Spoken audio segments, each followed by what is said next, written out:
रावण तेरे कोई और पूजा तुम्ही मेरे करूं सरवाना कहीं छूट जाए नाम तुम्हारा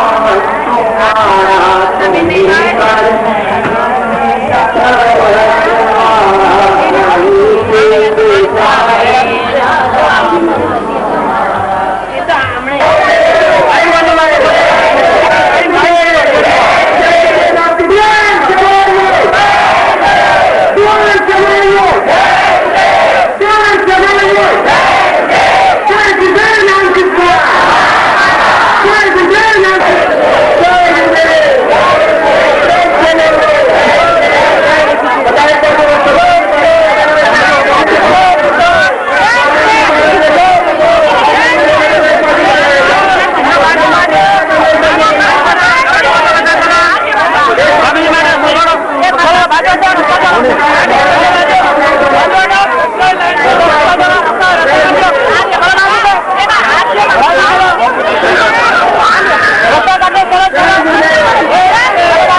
बहुत ही ध्यान से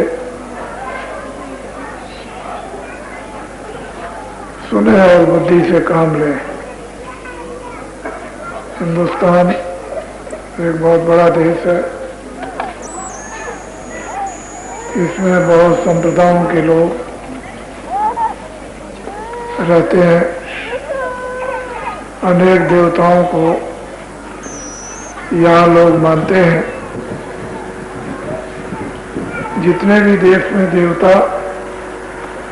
ऋषि मुनि महात्मा आए उन सबका उद्देश्य एक ही था, कोई दो नहीं। लेकिन हम लोग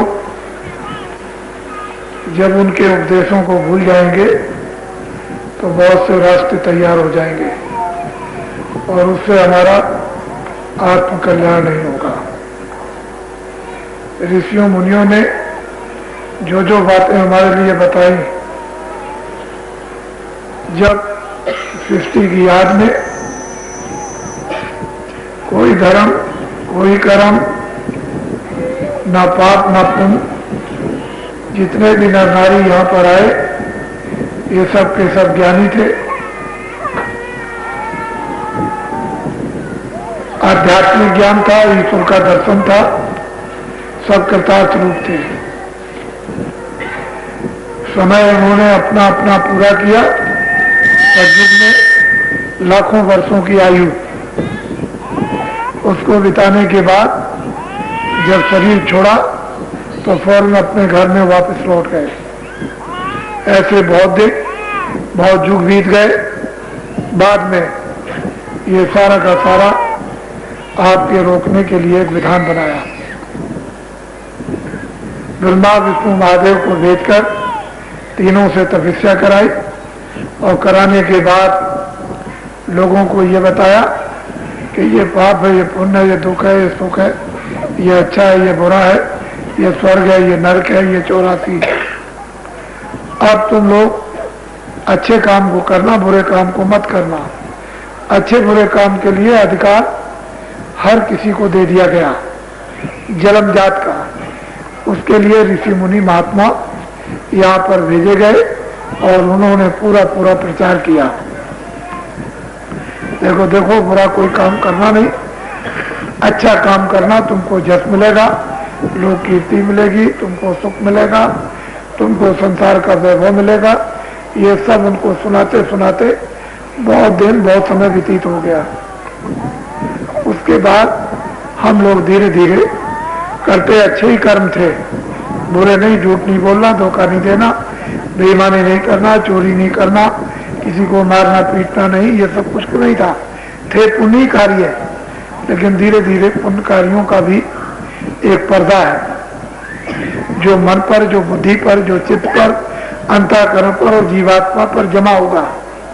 धीरे धीरे पढ़ते पढ़ते पढ़ते पढ़ते जब पुण्य कर्मों का गहरा पर्दा पड़ गया तो वो बुद्धि विचलित होने लगी, सोच विचार कम होने लगे, तो लोग फिर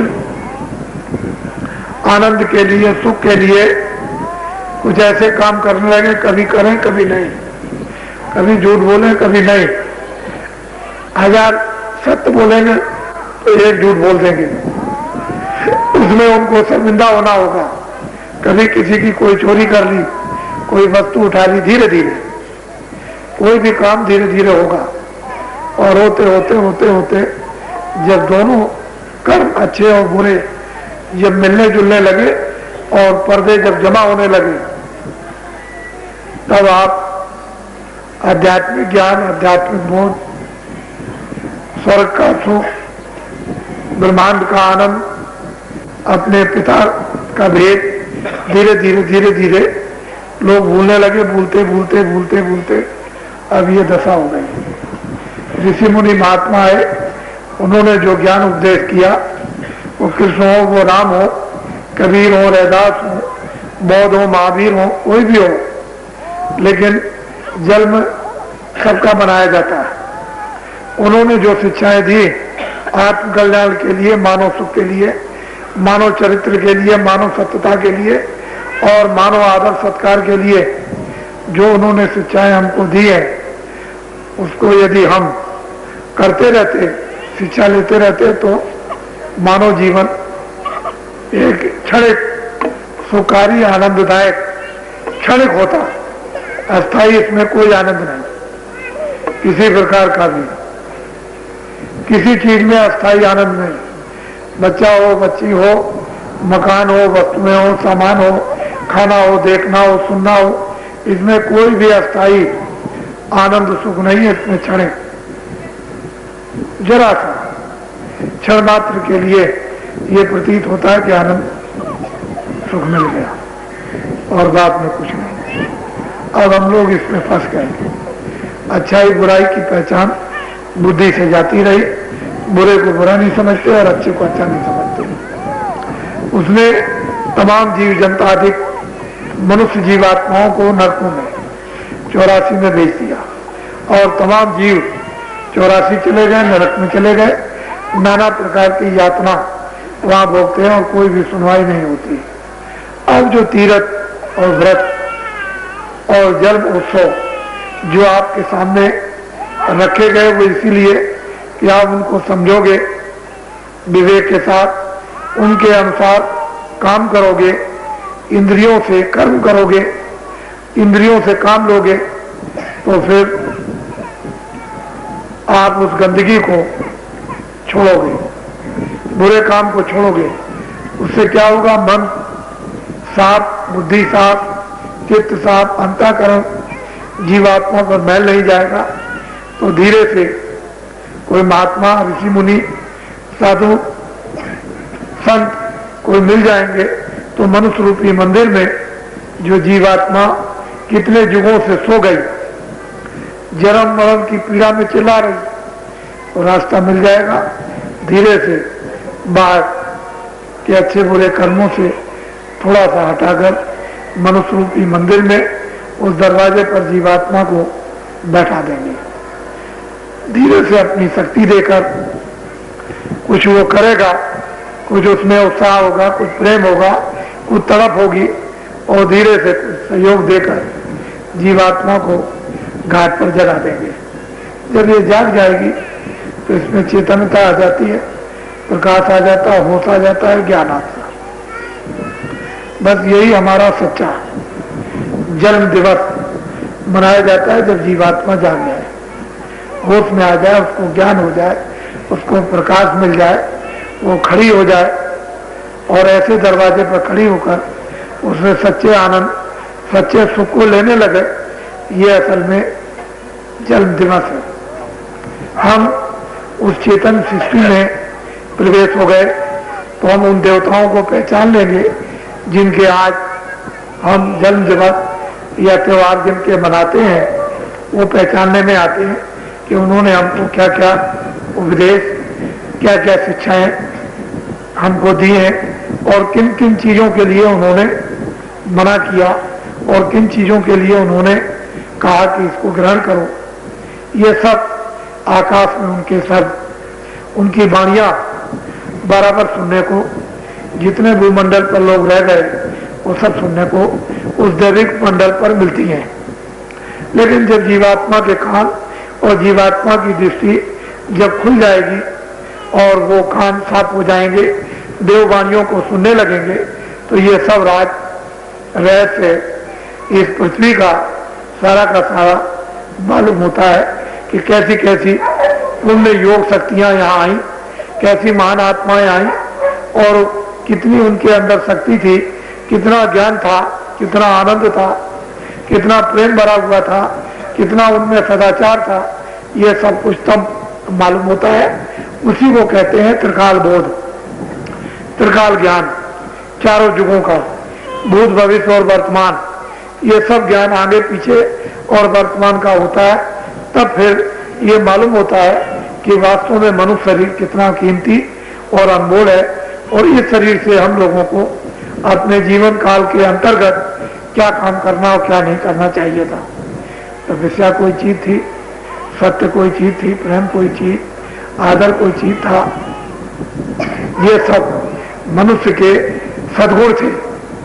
इन सद्गुणों से मनुष्य का मानव घड़ा जब भरा रहता था तो बुद्धि में विवेक रहता था और आध्यात्मिक शक्ति जगाने में पूर्ण सहयोग मिलता था। महात्माओं की कृपा तत्काल हो जाती थी। फिर हम अपने जीवन काल में 24 घंटे में चारों युगों का परिवर्तन क्षणिक रूप में आता और जाता रहता। सतयुग का भी आएगा, त्रेता का भी आएगा, द्वापर का भी आएगा, कलयुग है ही। उन तीनों युगों का प्रादुर्भाव मानव रूपी मंदिर में जब तक होता रहेगा, जब तक इसमें जीवात्मा रहेगी। उन क्षणों को जिसमें सतयुग का प्रादुर्भाव होता है, यदि महात्मा मिल जाए तो काम बन जाए। त्रेता का प्रादुर्भाव होता है, महात्मा मिलने की जरूरत है। द्वापर का प्रादुर्भाव होता है, मनुष्य रूपी मंदिर में महात्मा मिलना चाहिए। कलयुग का साम्राज्य तो घोर है ही इस समय पर। वो तो कुछ नहीं बताने देता, कुछ सोचने नहीं देता, कुछ देखने नहीं देता, भले बुरे की पहचान नहीं करने देता। उसका तो पूरा पूरा राज्य है। अच्छे बुरे की पहचान हो नहीं पाती है।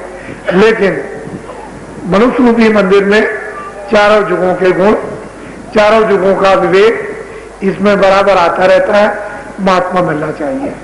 जब वो महात्मा मिल जाते हैं तो इसी कलयुग में कबीर को चारों युगों का बोध, रैदास को चारों युगों का बोध, मीरा को चारों युगों का बोध, जितने भी महात्मा आए उनको चारों युगों का इसी कलयुग में बोध हुआ। उन्होंने योग स्थिति को, ज्ञान स्थिति को, योगेश्वर स्थिति को, साध स्थिति को, सब बोध को इसी कलयुग में उन्होंने चारों बोधों को प्राप्त किया। और प्राप्त करने के बाद सब मंडलों का भेद, सब ब्रह्मांडों का भेद, सब देवी देवताओं का भेद, सारे शरीरों का जो चार शरीर है, स्थूल, लिंग और सूक्ष्म और कारण, उन सब का भेद, उनमें क्या क्या है उनका भेद, ये सब कुछ उन्होंने एक अल्प आयु में 100 वर्ष के अंदर, अब तो 100 वर्ष भी पूरा नहीं जाता, 60 वर्ष 70 वर्ष बहुत ज्यादा, इसी के अंदर वृद्ध हो जाओ और चल बस। हमारा सारा काम ज्यों का त्यों पड़ा हुआ संसार की इस क्षणिक माया में मन को, बुद्धि को, चित्त को, इंद्रियों को हमने इसमें फंसा दिया और इसी में अपना भाव जमा दिया। आस्था हमारी इसमें हो गई इसलिए आपको बोध कैसे होगा? न कलयुग में भी सत्य था, उसका भी बोध नहीं। त्रेता में भी त्याग था, सदाचार था, वैराग था, द्वापर में भी था, और सतयुग में तो सत्य था ही। उसमें सब करतार के सब बोधक स्वरूप थे, सभी नर नारी, सबकी आत्माओं का कल्याण था, वो तो था ही। लेकिन इन तीनों युगों में, त्रेता, द्वापर, कलयुग, इसमें तो हमने अपने मन और बुद्धि को जब इन सब आसार वस्तुओं में लगा दिया तो हम उसके आदि बन गए, स्वभाव पड़ गया। अब हमारा मन, बुद्धि और चित्त इधर से हटता नहीं है। इसमें काम, इसमें क्रोध, इसमें लोभ, इसमें मोह, इसमें अहंकार, इसमें हम रत रहते हैं, ये समझने नहीं देते हैं। जब ये बुद्धि को जागने नहीं देंगे, विवेक नहीं होने देंगे, समझने नहीं देंगे, तो फिर जीवात्मा बेचारी क्या करेगी? उसके लिए तो मन की मदद, उसके लिए बुद्धि की मदद, उसके लिए चित्त की मदद जीवात्मा को चाहिए। अब ये हटते नहीं है तो मदद उसको कैसे मिलेगी? इस संसार में फंसे रहते हैं, उलझे रहते हैं, इनका विकल्प करते हैं, इनके लिए सोचते हैं, इनके लिए चिंतन करते हैं, इनके लिए धरते हैं, फिर इनका प्रलय हो जाता है, फिर इसको बनाते हैं। तो ये सब चीजें आसार, इन्हीं आसार वस्तुओं को शरीर रक्षा के लिए, क्योंकि शरीर भी आसार है, इस आसार शरीर में जीवात्मा जो प्रभु की चेतन शक्ति है, इस शरीर, आसार शरीर के द्वारा यदि मन को इन जड़ वस्तुओं से, माया की छाया से हम हटा लेते और थोड़ा सा महापुरुषों से वो वेद, युक्ति लेकर, रास्ता लेकर और धीरे धीरे कुछ उसमें दे देते तो फिर हम चेतन में प्रवेश हो जाते, तो चेतन स्थान पर खड़े होते। आज इन वस्तुओं को हम भोजन के रूप में मानते हैं। अनाज दो, सब्जी दो, फल दो, दूध दो, घी दो, ये कपड़े दो शरीर की रक्षा के लिए। लेकिन चेतन सृष्टि में जब आप प्रवेश हो जाते हैं, लिंग सृष्टि में, तो ये सब भोजन आपके खत्म, क्षणिक हो जाते। वो आपको एक अस्थाई 1000 बरस का भोजन आपको मिल जाता, वो 1000 बरस का है। ये क्षणिक भोजन शरीर रक्षा के लिए 60 बरस यानी 100 बरस का है, वो 1000 बरस का है। वहाँ भोजन सुगंधी का है, यहाँ भोजन सुगंधी लोगे तो जीवित नहीं रह सकते हो। यहाँ तो दूध, घी, अनाज, फल फ्रूट चाहिए तो शरीर चलेगा। लेकिन जब लिंग शरीर, देव शरीर में जब जीवात्माएं इस शरीर से निकल के पहुंच जाती हैं तो वहां सुगंधी जीवात्माओं का लिंग शरीर में रहने का सुगंधी आहार है। वहां से, उस शरीर से भी निकल के जब सूक्ष्म शरीर में चली जाएंगी तो उनका आहार न सुगंधी है, न ये फल फूल है, उनका आहार प्रकाश का है। वहां सूक्ष्म शरीर है, उससे भी जीवात्मा निकल जाएगी तो कारण शरीर में आहार जो है शब्द का है। शब्द बगैर ये जीवात्मा शरीर नहीं रह सकती है। तो कारण शरीर में 1,00,000 बरस की, सूक्ष्म शरीर में 10,000 बरस की उम्र, और लिंग शरीर में 1,000 बरस की उम्र, और स्थूल ये पंचभौतिक शरीर में 100 बरस की आयु। इन सब के अलग अलग स्थान है, अलग अलग भोजन है, अलग अलग मंडल है, वहाँ अलग अलग इनके खेल आनंद अलग अलग है। यहाँ का आनंद क्षणिक अलग है, वो ऊपर का आनंद जो अस्थाई लिंग शरीर में वो अलग है, उसके सूक्ष्म शरीर में आनंद बिल्कुल अलग है, उसके बाद कारण शरीर में आनंद बिल्कुल अलग है, अलग अलग आनंद है। तो ऋषियों मुनियों ने जो आपको शिक्षा दी थी, कुछ लोगों ने सुना, कुछ लोगों ने माना, कुछ लोगों ने किया, कुछ लोगों ने पाया। कोई कोई प्रयास करते हैं, कोशिश करते हैं, महात्माओं के वचनों को सुनते हैं, कोई कोई दया लेते हैं, बाकी कभी किसी ने कुछ किया, कभी नहीं किया। इस तरह से धीरे धीरे धीरे धीरे धीरे धीरे निकलने के रास्ते पर आ गए। और 700 वर्ष के अंदर जो संतों ने जीवों पर जो अतिशय कृपा की, जीवों को जगाने की, वापस घर में उस चेतन लोकों में ले जाने की, वो बहुत जीवों को पहुंचा दिया। लेकिन त्योहार अपने अपने स्थान की चेतना बराबर देते हैं। अगर यहाँ के लोग होंगे तो यहाँ की आपको क्षणिक चेतना मिलेगी। यदि देवलोक के लोग होंगे, मनुष्य शरीर में रहकर देवलोक का भेद और वो ज्ञान जानते होंगे, तो आपको वहां की चेतना देंगे, वहां आपको ले जाएंगे, वहां का आपको आनंद मिलेगा। वो यहाँ से विलक्षण है। खाने पीने की जरूरत नहीं, सुनने बैठने की जरूरत नहीं, भोजन की जरूरत नहीं, खेती दुकान दफ्तर की जरूरत नहीं, वो तो अलग ही आनंद है। वहां तो सुगंधी की वर्षा बराबर होती रहती है। वहां के देवी देवताओं के खेल, नाच, नृत्य, गाने बजाने बड़े विलक्षण उस देव शरीर में। वो बोलते हैं, देखते हैं, आपको भी देखते हैं, आपसे भी बोलते हैं, आप उनसे बोलते हो, प्रश्न उत्तर होते रहते हैं। उसके बाद सूक्ष्म शरीर के अलग हैं। जो सूक्ष्म शरीर के जो अलग हैं, वो ब्रह्मांड में रहने वाली जो दिव्यात्माएं, वो देवता नहीं कहते उनको, वो अलग है, उनका आनंद अलग है, उनके रहस्य लीला उनके अलग है, उनका खेल तमाशा अलग है। वहां पर इस तरह का प्रकाश है कि यहाँ जमीन पर सब सूरज घाट बना करके लगा दिए जाएं तो वहां का एक तारा ही बहुत है, सूरज की जरूरत नहीं। इतना प्रकाश, इतनी रोशनी, इतनी लाइट वहां है। और वो किस तरह के खेल और तमाशे और आनंद होते हैं। वहां का जन्म दिवस 24 घंटे क्षण क्षण पर होता रहता है, मनाया जाता है। और जो जिस देश में, जिस लोक में जो जहां से आता है, वहां अब भी है। वो आया था आपको यहाँ से उठाने के लिए, और जो लोग उनके निकट में पहुंचे उनको उठाया। वो वहां लिंग शरीर में रहने वाले लिंग में रहते हैं, और सूक्ष्म शरीर में रहने वाले सूक्ष्म में रहते हैं, कारण शरीर में रहने वाले कारण में रहते हैं, और कारण से परे पहुंच जाते हैं, वो अलग रहते हैं। इन सब के अलग अलग ब्रह्मांड है, पार ब्रह्मांड, वो सतपथ है, अलग अलग है।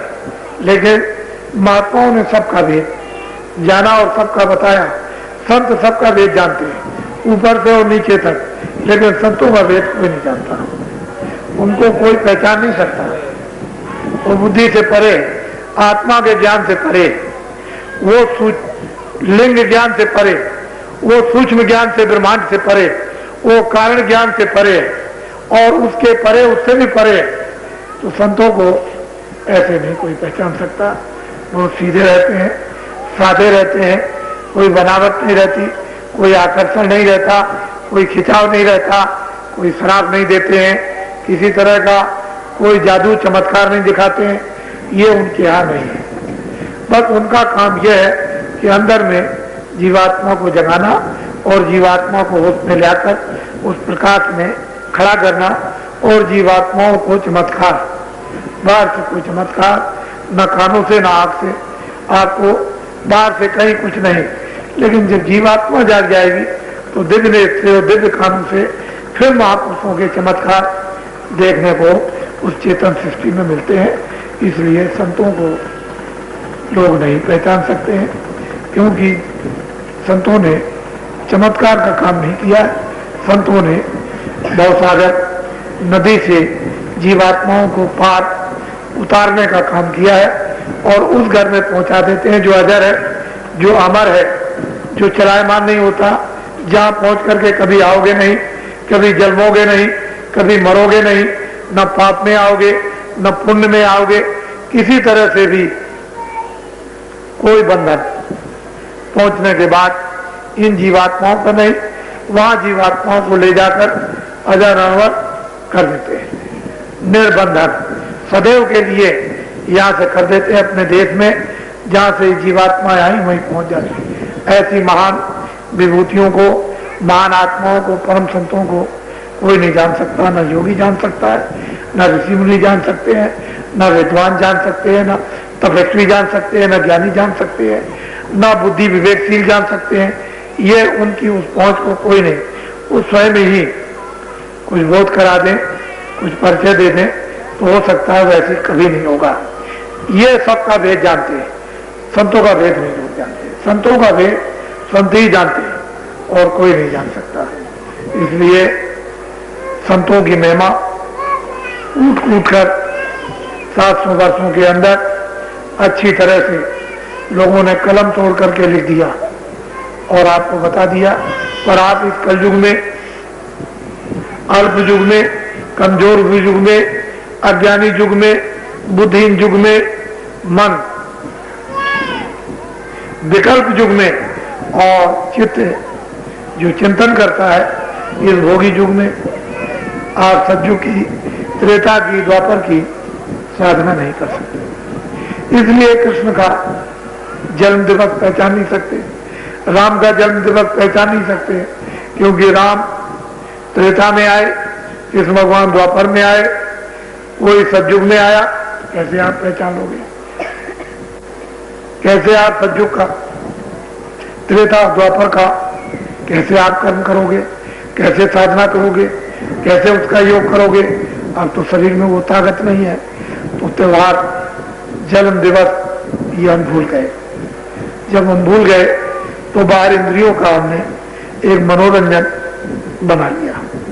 मनोरंजन बस इंद्रियों का लेकर चढ़े और घर में आ जाते हैं, बस इतना ही काम रह गया, बाकी आत्म कल्याण का नहीं, उनसे मिलने का नहीं, उनकी शक्ति का परिचय नहीं, शक्ति लेने का नहीं, उस ज्ञान को लेने का नहीं, उस आनंद को लेने का नहीं, वो मुक्ति के लिए नहीं, वो मतलब स्वर्ग वैकुंठ के लिए नहीं, वो मोक्ष के लिए नहीं, मनोरंजन, शारीरिक क्षण, इसी में फंस गए।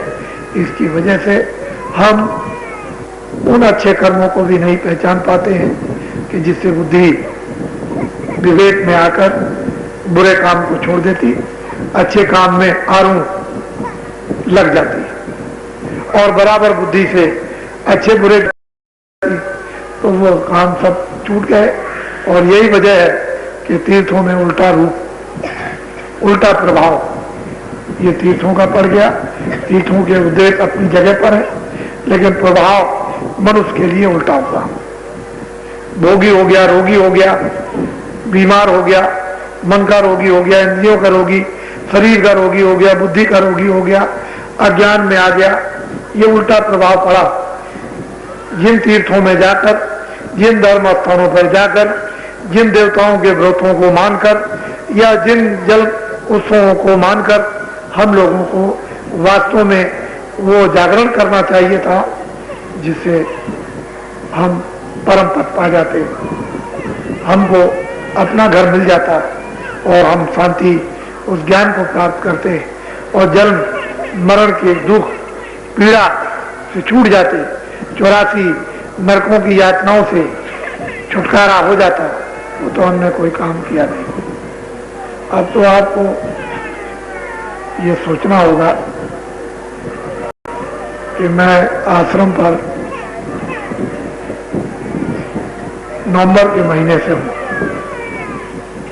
ऐसे ही 2-4 दिन के लिए कभी निकल के चला गया और किसी को थोड़ा बहुत आध्यात्मिक धर्म उपदेश सुना दिया, लेकिन हम अब की बार विशेषकर आश्रम पर ही हैं। इतना मैं पहले कभी नहीं रहा जितना आपकी मुझे रहने का अवसर मिला, और जब आदेश मिला कि इस समय आश्रम पर रहो तो मैं आश्रम पर रह गया। कोई बात है, कोई रहस्य है, कोई भेद जरूर है जो चुप होकर के आश्रम पर रह रहा हूं।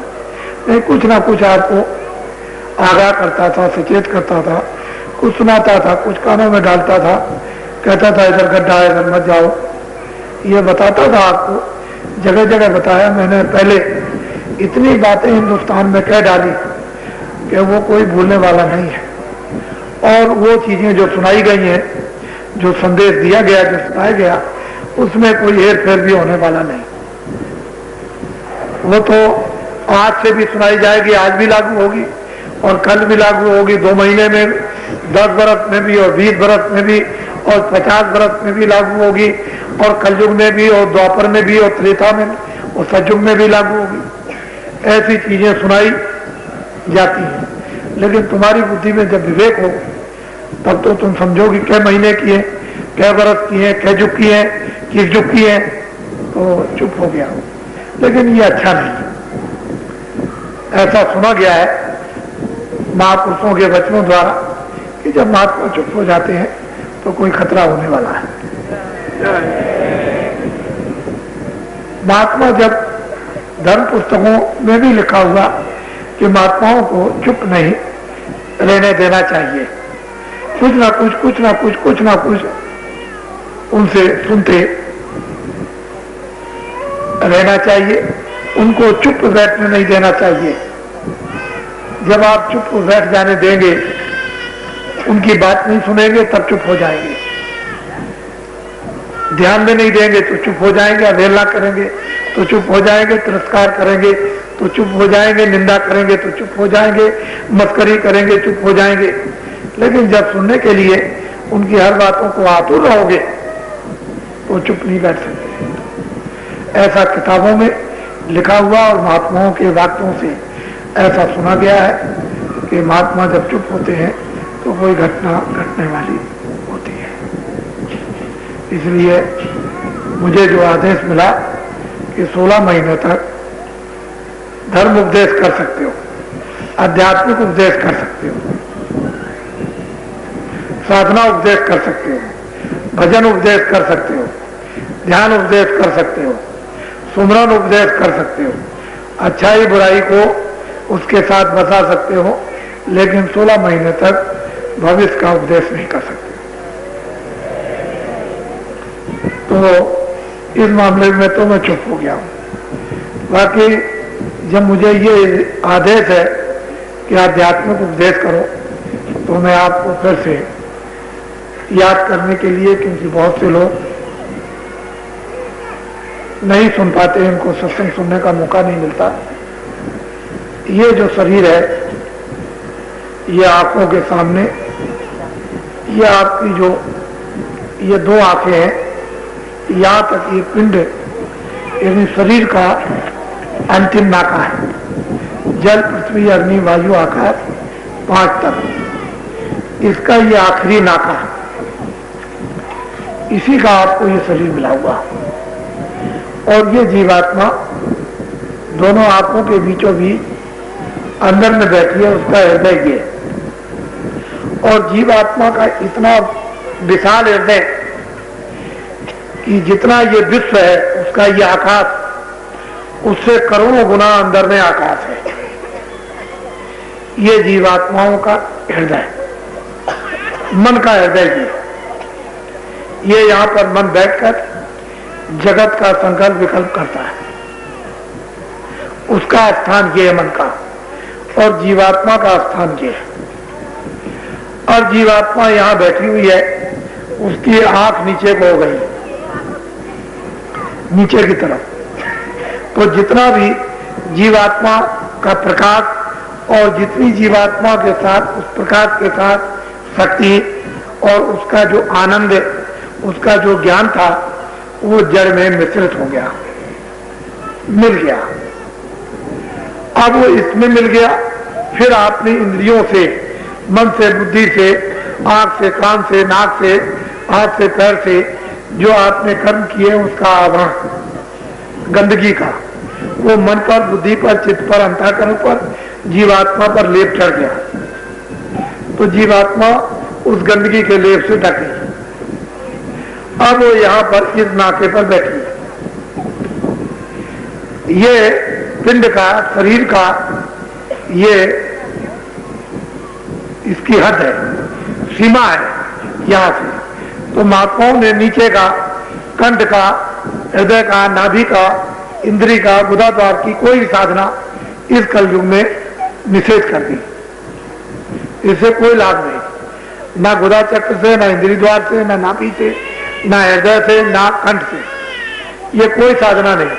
अब कलयुग में सुलभ, आसान और सीधी और ऊंची बस यही से कि मन को इस प्रपंच से, बुद्धि को, चित्त को इस जड़ता से, इस छाया से 2 मिनट के लिए, 10 मिनट के लिए, 15 मिनट के लिए इधर से समय ध्यान और भजन के हटा लो और आंख बंद करो। इस तरह से आंख बंद करके या कान बंद करके तुम धीरे से मन को और बुद्धि को और चित्त को सामने बिल्कुल सीधा उस जीवात्मा के आंख के साथ लगाओ, उसके साथ में जोड़ दो। तो जीवात्मा में इतनी तेज धार है सफाई करने की, इसके पास जादू है कि चाहे जितना भी मैला पहाड़ का पहाड़ लगाओ, लेकिन जब इस तरह से ये अपना काम करने लगेगी, इस तरह से खड़ी हो जाएगी और मन और बुद्धि और चित्त इसी दृष्टि के साथ काम देंगे, तो ये झाड़ू लगाती चली जाएगी। पूरे आकाश के कूड़े कचड़े को ये साफ कर देगी एकदम। जैसे कूड़ा कचरा साफ हुआ कि बस एकदम से रोशनी आने लगी, प्रकाश चारों तरफ से आने लगा, एकदम से प्रकाश, और देखते देखते देखते देखते एकदम उजाला हो गया। जैसे सूरज उदय हो गया, रात चली गई। ऐसे ही अज्ञान अंधकार जो जीवात्मा सो रही थी इंद्रियों के घाटों पर, मन ने बुद्धि ने चित्त में साथ दे दिया, और जीवात्मा की जैसे ही गंदगी मन की बुद्धि की चित्त की हटी, और जीवात्मा ने जैसे ही झाड़ू सफाई करने के लिए और वो सफाई किया, सारी गंदगी बिल्कुल एकदम जल करके रहा। तमाम प्रकाश तरह तरह का जब आता है वो ज्ञान रूपी अग्नि, चाहे कहीं भी किसी कोने में भी गंदगी जमा हो, चाहे जितनी काली हो, चाहे जितनी चट्टान लगी हो, चाहे जितनी कड़ी और सख्त हो, जैसे ही रोशनी गिरी उधर से आने लगी, वैसे ही एकदम मुलायम रुई की तरह से आग लग करके साफ आने लगा। बस यहां जीवात्मा जागती है, होश में आती है, अपने रूप को आकर पहचानती है। सामने दर्पण देख रही है, उसमें अपने रूप को देखती है कि मैं शरीर नहीं, हाथ नहीं, कान नहीं, सोना नहीं, चांदी नहीं, कोई मकान नहीं, कोई बच्चा नहीं, कोई जल नहीं, कोई पृथ्वी नहीं, कोई अग्नि नहीं, कोई ये नहीं, कोई मन नहीं, कोई बुद्धि नहीं, कोई चित्त नहीं, कोई इंद्रिया नहीं, कोई 25 प्रकृतियां नहीं। वो अपने को देखती है कि इतना सुंदर ऐसा कोई रूप नहीं, और वो सच्चित आनंद स्वरूप इतनी सुंदर कि उससे सुंदर और कोई नहीं। जो मालिक का सुंदर रूप है वही एक जीवात्मा का है, लेकिन जब खोल उतर जाएंगे तो जो मालिक का रूप है वो जीवात्मा का, इसके रूप में उसके रूप में कोई अंतर नहीं। यहां आकर के जागती है, उस दर्पण में अपने रूप को पहचानती है कि ओ मैं कहां फंसी थी, कहां सो रही थी, ये तो यहां सो रही थी, यहां तो कुछ नहीं था। जब वो अपने रूप को देखती है और वो जब अपने आप को जब पहचान लेती, तो खुद को पहचानने वाला ही भगवान को पहचानता है। जो खुद को पहचानता है वो खुदा को जानता है। जो खुद अपने आप को नहीं पहचानेगा वो खुदा को कभी पहचान नहीं सकता, भगवान को कभी नहीं पहचान सकता। जब तक ये दृष्टि उसकी नहीं खुलेगी और दर्पण में स्वयं अपना रूप वो चेतन नहीं देखेगी, जो प्रकाशित स्वरूप है, वो जब तक नहीं देखेगी तब तक ये क्या है, तो मिट्टी है, ये तो जल पृथ्वी अग्नि वायु आकाश का। तो यहाँ आकर के ये जब ये अपनी सफाई अंतःकरण की जब कर लेती है और खड़ी हो जाती है उधर, तो उधर में देव स्वरूप लिंग सृष्टि उसमें ये प्रवेश हो जाती है।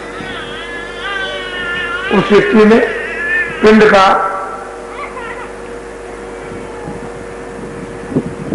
पिंड की सीमा समाप्त हुई।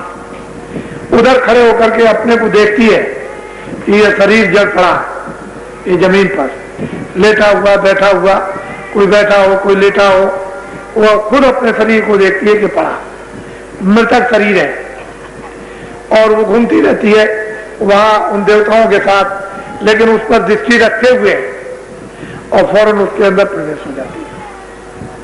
बहुत से साधकों को लोगों ने देखा कि शरीर छोड़ दिया।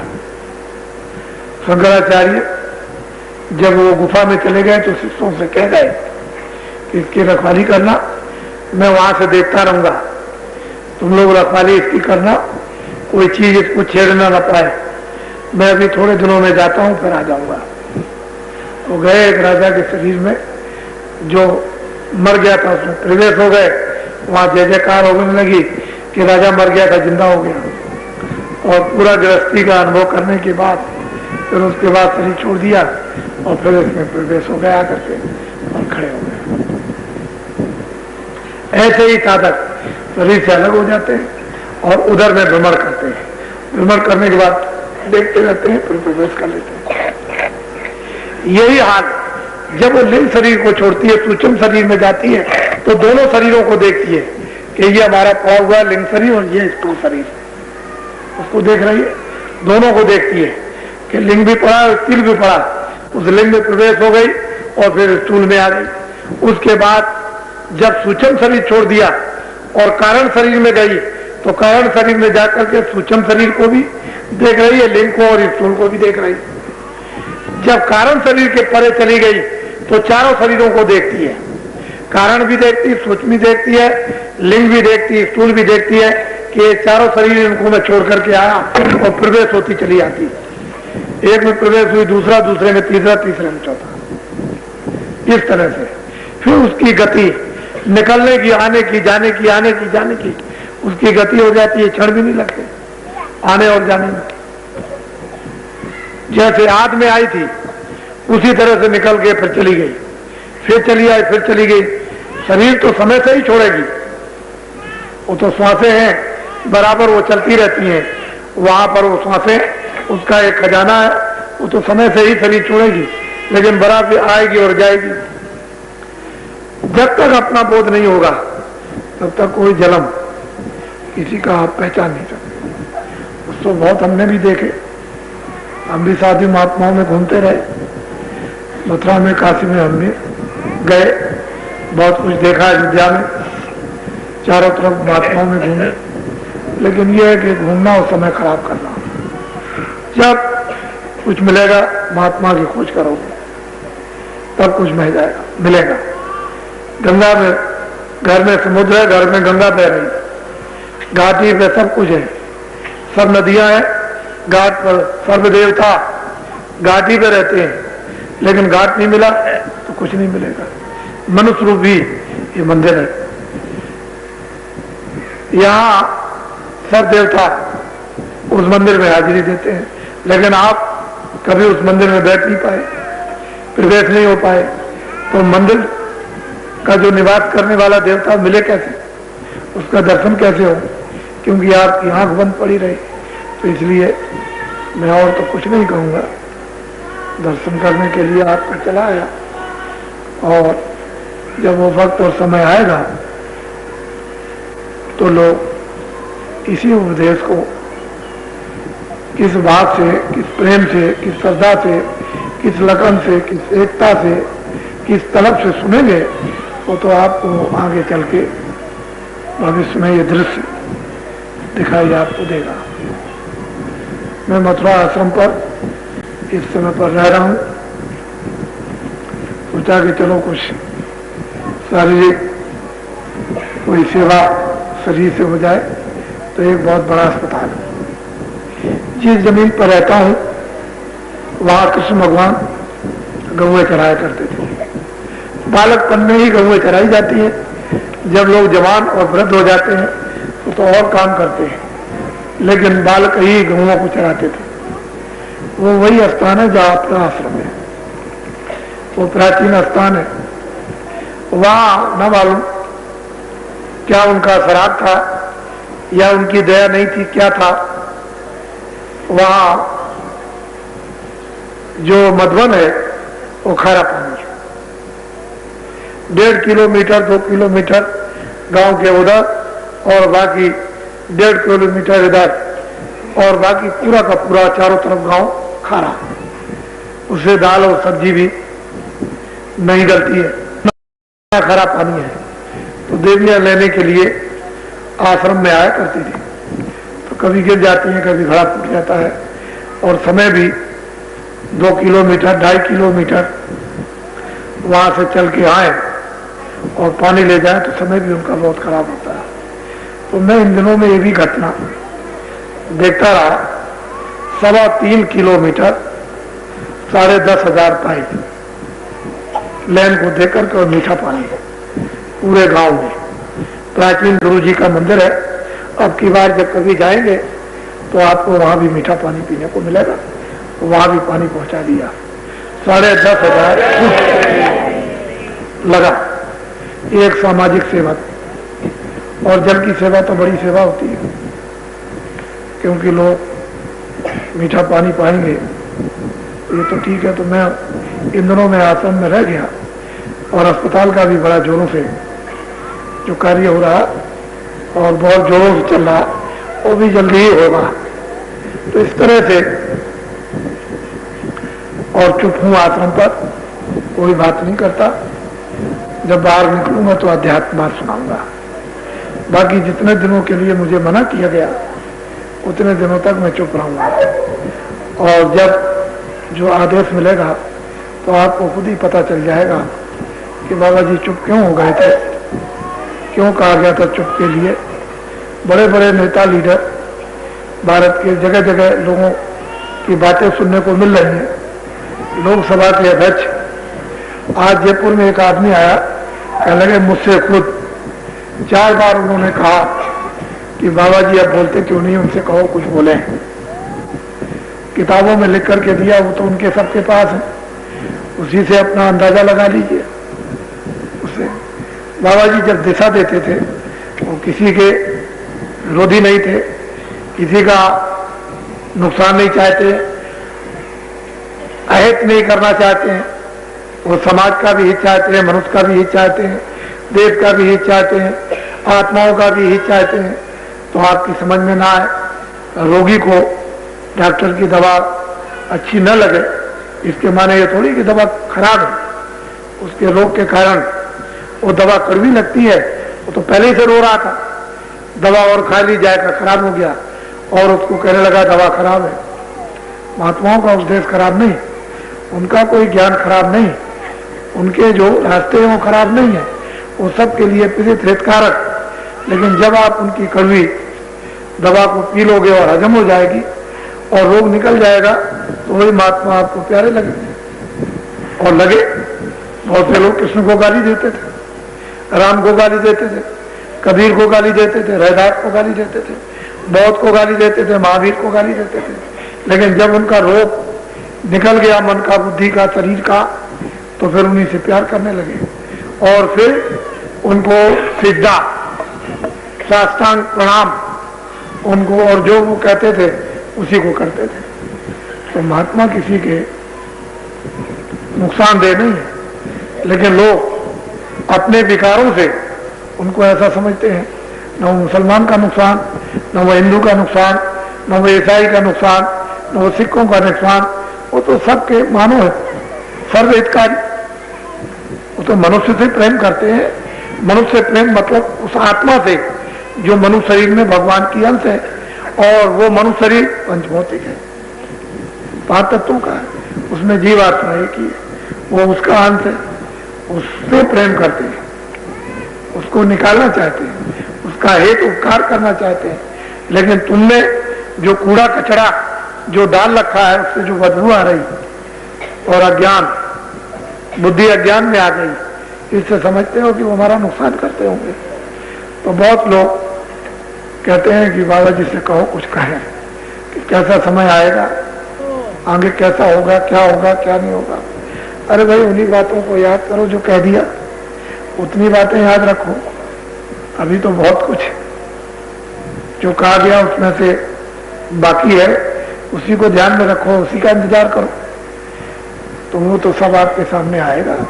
उसके अभी कहने की जरूरत नहीं है। बहुत अच्छा आपने दर्शन दिया। और इसमें अभी भंडारा 18 तारीख से दिसंबर में मथुरा में होगा। बीच में मान लो कोई चला जाए, किसी का समय पूरा हो जाए, कोई बच्चा हो, कोई बच्ची हो, कोई वृद्ध हो, कोई जवान हो, समय उसका पूरा हो जाए, क्योंकि श्वासों की पूंजी है और वो वहां तक नहीं जा सकता, तो उसके लिए मैं वो उपाय बता देता हूँ, उसको ध्यान में रखेंगे। मैंने जय गुरुदेव नाम ये सिद्ध किया, इसको पकाया, इसको जगाया, इसकी इजाजत मिल चुकी है। वो जो इजाजत, जो आदेश, जो हुक्म मालिक का हुआ कि इस नाम से लोगों को जगाओ, तो जगाता हूं, मेरा नाम तो नहीं, ये तो उसका नाम है। तो जब कभी ऐसा समय आ जाए, कोई बीमार पड़े, अचेत होने लगे, कोई न सुने, कोई न देखे, तो आपको घबराने की जरूरत नहीं है। उसके कान पर वो लगाकर जय गुरुदेव बोलो, तो सुनने भी लगेगा और थोड़े समय काल के लिए देखने भी लगेगा और कुछ बोल भी देगा। तो तुमको जो कुछ भी 2, 4, 5, 10 मिनट 15 मिनट पूछना पाछना हो या वो कुछ कहे आपको, तो उसको आप सुने, और कुछ कह भी दे तो वो सुने और देखे और कहे। तो जय गुरुदेव बोलेंगे, और जब जय गुरुदेव बोलेंगे तो उसकी संभाल होगी। सुमरन, ध्यान, भजन, अन्य कोई शारीरिक सेवा, कोई भी आप जल की, अनाज की, कपड़े की कोई और सेवा आप जो करते हो इधर उधर, उन सबका एक ही काम है कि इस समय पर हमारे काम आ जाए।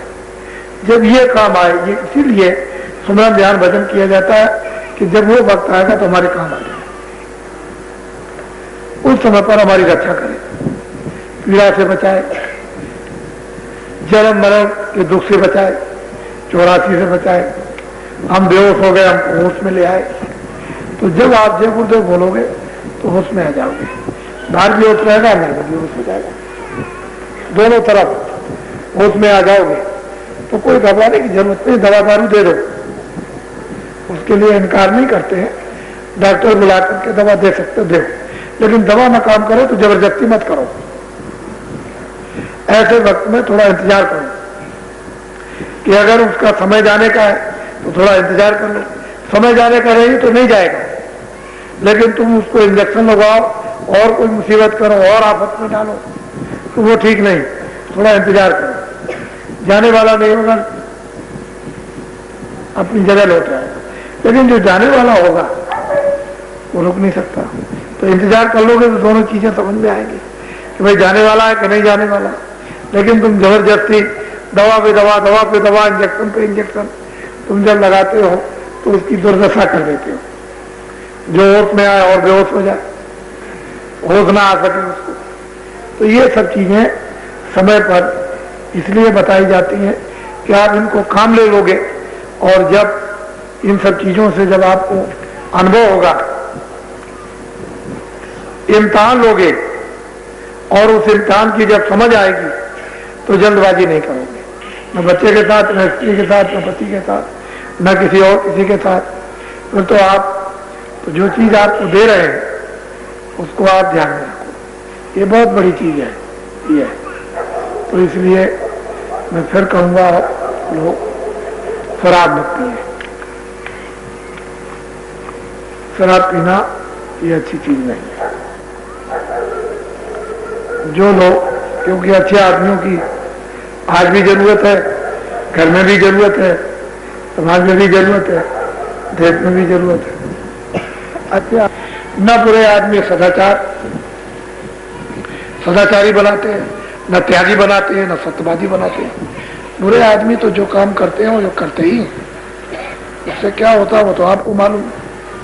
लेकिन अच्छे लोगों की जरूरत है, वो वक्त उस समय उसका सबको इंतजार करना, मजबूरन करना पड़ेगा, बेबस होकर, लाचार होकर के करना पड़ेगा।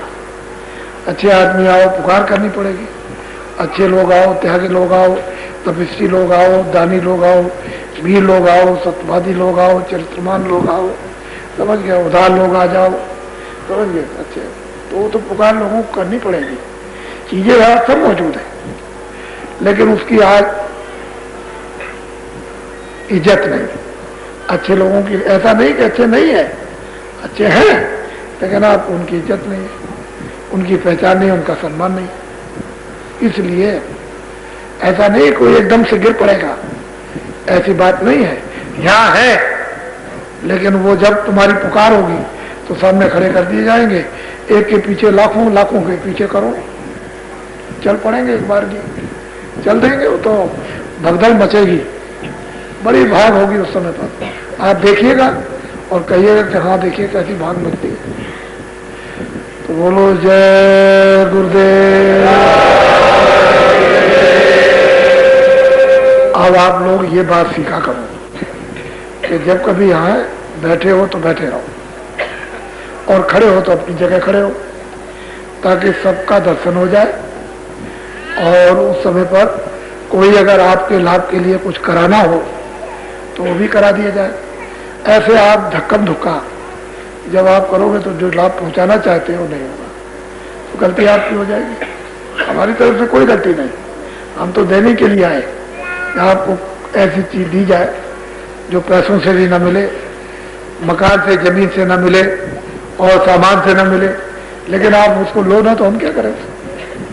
हम देना चाहते हैं, आप फेंकना चाहते हो। तो इसलिए